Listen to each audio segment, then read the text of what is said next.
ibenta yung rancho. Kuya, kakalimutan mo na ba yung pinangako mo kay Dad? Ako na iwan dito kasama ni Papa nang umalis kayo ni Mama.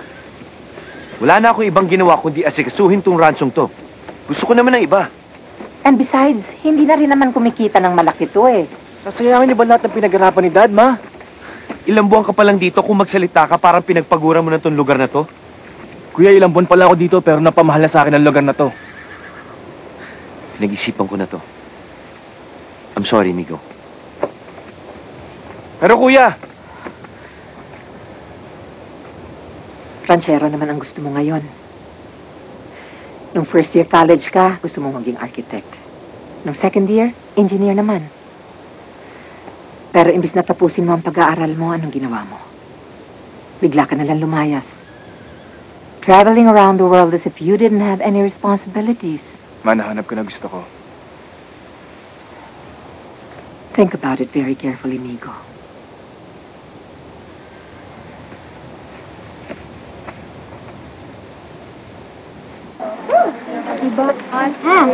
Utang ko. Salamat, ha?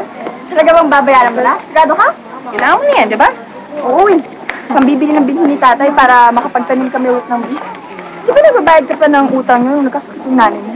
Magkano pa bang kulang nyo doon? Ay, nako. Gabundok pa. Babayaran pa namang apo ko. Oh, hirap kumita ng pera. Ano kaya, no? Mali na kaya ako dun sa... Ano ba yun? Ano? Yung kanta-kantahan sa TV. TV? PDA! Ano gagawin mo doon? Isang milyon din kaya yung premyo ng pag ikaw'y nanalo. Sige nga, ano gagawin mo? Ang ganda ko! Ano po yan? Feel na feel ang long hair ko! Galing mo, ha? Pwede. Alam mo? Hanggang iniisip ko, ah. Paano kaya, no, kung nadala namin agad yung nanay ko sa Manila? Siguro hanggang ngayon magkakasama pa rin kami. Grabe na kasing sakit niya bago pa kami pangutang. Kaya, ayun. Nahuli na tuloy kami. Sabi niya, ayaw niya akong mag-ayos sa kanya eh. Hindi nakalabas dito sa bukid nun. Na hindi niya nagawa yung mga gusto niya sa buhay. Gusto niya kasi na magturo sa ibang bansa eh. Makita yung mundo. Alam mo hanggang ngayon, hindi ko pa rin maintindihan kung ba't di niya tinuloy yung pangarap na yun.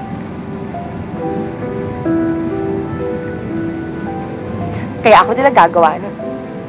Naku, papayag bang tatay mo niyan?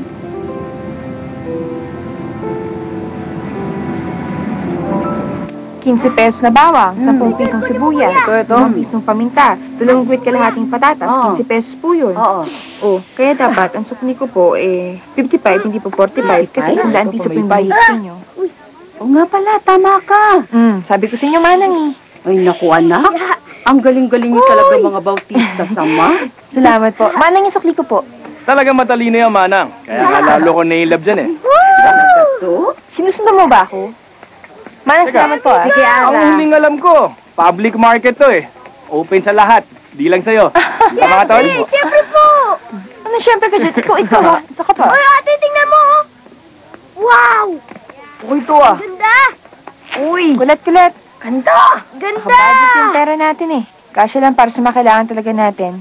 Pasensya na. Pero promise, sa susunod, bibilang ka na ate yan ha? Sa susunod na lang.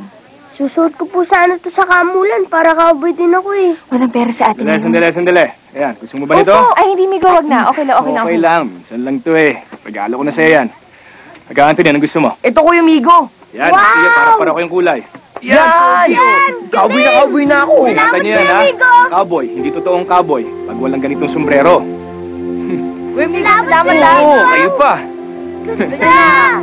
Cowboy na talaga ako! Uy ka na. Ganda! Bagay sa akin! Salamat. Bagay sa akin! Cowboy na tayo, kuya! Tara na. Ganda, bagay na bagay sa inyo. Salamat. Kano? Tay! Tayo, may bago ka sombrero. Galing din ko yung Migo! Ito na pala si Migo eh. Migo, thank you ah. Migo! Sige rin po! Go!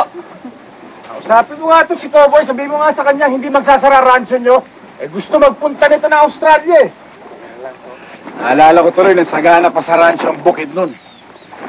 Buhay na buhay ang mga katulad natin. Eh ngayon, lahat na lang gusto magpunta ng Australia. Samantalang ang tradisyon ng cowboy dito sa bukid nun, unti-unti lang namamatay. Eh ano ba susunod dyan, ha? Mawawala na ng cowboy dito para sumali sa kaamulan. Hindi man nata mangyayari yun, Idol. Babalik at babalik pa rin mga cowboys para dito. At hindi natin masisisi na umaalis sila dahil nandun ang pera sa ibang bansa. Eh, yun na nga eh.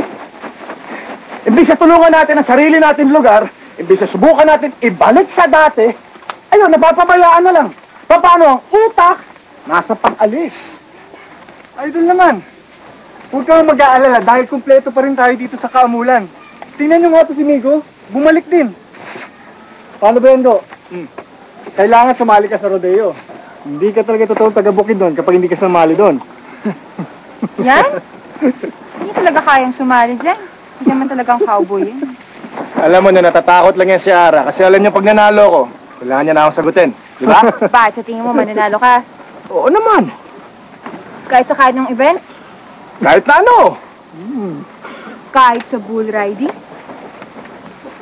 Oo ba? Maniwala ako sa'yo, bull riding. Paano ba yan? Pag nanalo ko, sasagutin mo na ako. Oo ba? Paano ba yan, Idol? Kaya mo na yan si Ara at si Migo. Matatanda na mga yan. O game! Labas na yung bull! O yung bull daw, labas na yung bull! Bull riding! Sandali! Doon tayo! Seryoso ka ba? Pwede ka masasaktan, mapapahiya ka lang. Nakabahan ka na, ha? Hoy! Si ate, kinakabahan! Itong bata ka, Hoy! Migo! Walong Baka nga segundo lang dyan! yan. Migo! Kasalanan ba? Kaya mo yan! Hoy! Kasalanan mo yan! Hoy! Migo! Migo, bumaba ka dyan, ha? Hindi ka marunong! Bumaba ka mo kayong tapang-tapangan dyan! Ara! Bumaba ka dyan, isa! Dalawa! Let's go! Let's go! O game na, ha? Pasok ka dyan!